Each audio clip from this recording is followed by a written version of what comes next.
नमस्कार मित्रों, मैं कुंवर सिंह और हमारे YouTube चैनल उदय पथ में आपका स्वागत है। वो भी मनुष्य प्रजाति का है, पर हम में और उसमें फर्क इतना है जो ना स्त्री है ना पुरुष। कितना आसान होता है किन्नर या हिजड़ा कह देना, लेकिन किसी किन्नर का जीवन इस समाज में सम्मानपूर्वक जीना कितना कठिन होता है।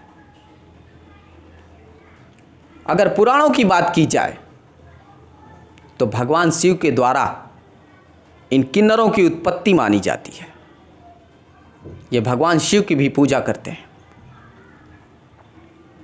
यही नहीं, रामायण और महाभारत काल से ही इनकी चर्चा होती आ रही है।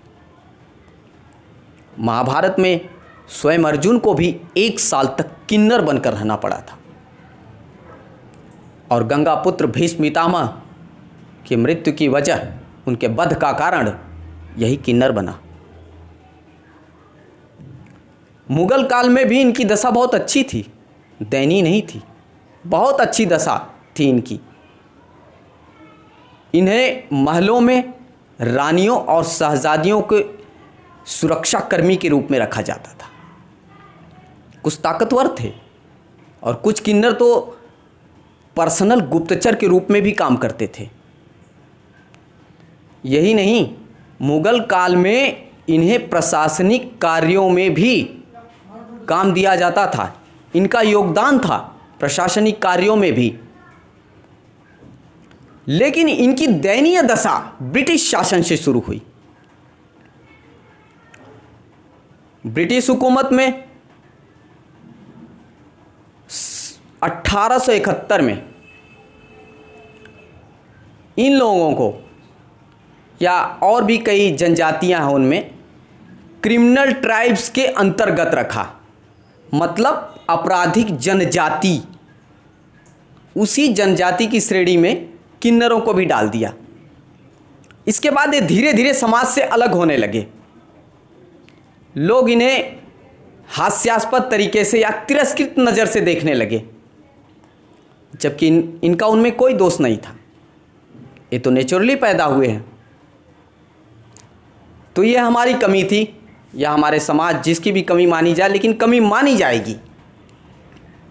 आज़ादी के बाद हमारे संविधान ने इन्हें उस आपराधिक जनजाति की श्रेणी से बाहर निकाला। इन्हें कई सारी सुविधाएं भी दी, संविधान ने दिया इन्हें सुविधा। लेकिन संविधान ने तो इन्हें कई सारी सुविधाएं दे दी, लेकिन हमारा समाज, इस मानव जाति ने उन्हें अपने मन के संविधान से अभी कोई सुविधा नहीं दी है। उन्हें जब देखा जाता है, लोग उन्हें देखते हैं तो एक दूसरी नज़र से देखते हैं उन्हें। जैसे लगता है कि वो इस समाज के प्राणी ही नहीं हैं, कहीं दूसरी ग्रह से आए हों। उन्हें दूसरी नज़र से देखा जाता है। ऐसा क्यों? क्या दोष है उसका? क्या उसके पास दिमाग नहीं है? क्या वो मनुष्य की तरह चलता फिरता नहीं है? या उसके पास दिल नहीं है? या हमारी तरह वो सोचता नहीं? हम उसे क्यों अलग थलग रखते हैं समाज से? क्या वो कुछ कर नहीं सकता? अगर जब से स्कूल जाना शुरू करता है किन्नर, तो उसके स्कूल से ही उसके जीवन में लोग हंसना शुरू कर देते हैं। ऐसा लगता है जैसे उसको अलग रखो, अलग छांट के रखो। तुम किन्नर हो, तुम किन्नर हो। अरे क्यों किन्नर हो?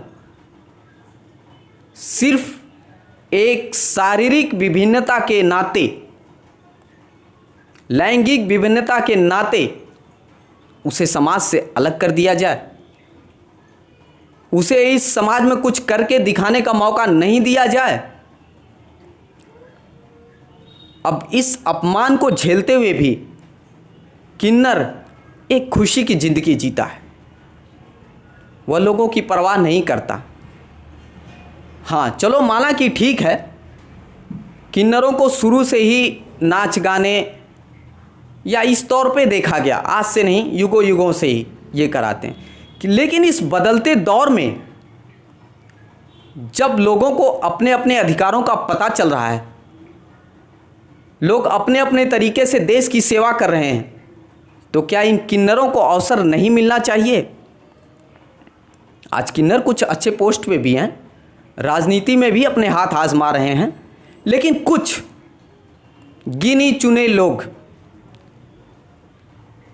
ज़रूरत है उन्हें स्वतंत्र रूप से उभर कर बाहर आना और हमारे साथ मिलकर इस देश या समाज के लिए काम करना। तभी हम उनके जीवन में कुछ कर पाएंगे। उनकी सोच को बदलना, क्योंकि बार बार हमेशा हीन भावना के शिकार होते हैं कि हम किन्नर हैं, हमारा समाज में इसी नज़र से हमें देखा जाएगा, और लोग देखते भी हैं उन्हें। और हमारे संविधान में भी ये नियम है, किसी को लिंग के आधार पर, जाति के आधार पर, रंग के आधार पर हम अलग समाज से नहीं कर सकते। अगर ऐसा कर रहे हैं तो हम कानूनी अपराध कर रहे हैं। हमें हर व्यक्ति को जो मानव समाज में पैदा है, भले से कुछ अंगीय विभिन्नताएं उसके अंदर है, फिर भी हमें उसे इस समाज से अलग नहीं रखना चाहिए। उन्हें इस समाज की धारा में लाना है ताकि वो भी डॉक्टर, इंजीनियर और अच्छे पदों पे जाकर इस समाज की सेवा करें और हमारे साथ स्वतंत्र रूप से जुड़ जाएं। यही हम लोगों की सोच होनी चाहिए और यही हमारी कोशिश होनी चाहिए कि उन गिरे हुए लोगों को भी हमें उठा के अपने साथ खड़ा करना है, इस समाज के साथ खड़ा करना है। मित्रों, अगर ये हमारी वीडियो अच्छी लगे, सही लगे, समाज के लिए लगे, तो हमें कमेंट, लाइक, और जिन्होंने सब्सक्राइब नहीं किया है कृपया सब्सक्राइब ज़रूर करें। पर हाँ मित्रों, घंटी दबाना ना भूलें। जब आप घंटी दबाएंगे तभी मैं अगली वीडियो लेकर आपके सामने हाजिर हो जाऊंगा। जय हिंद।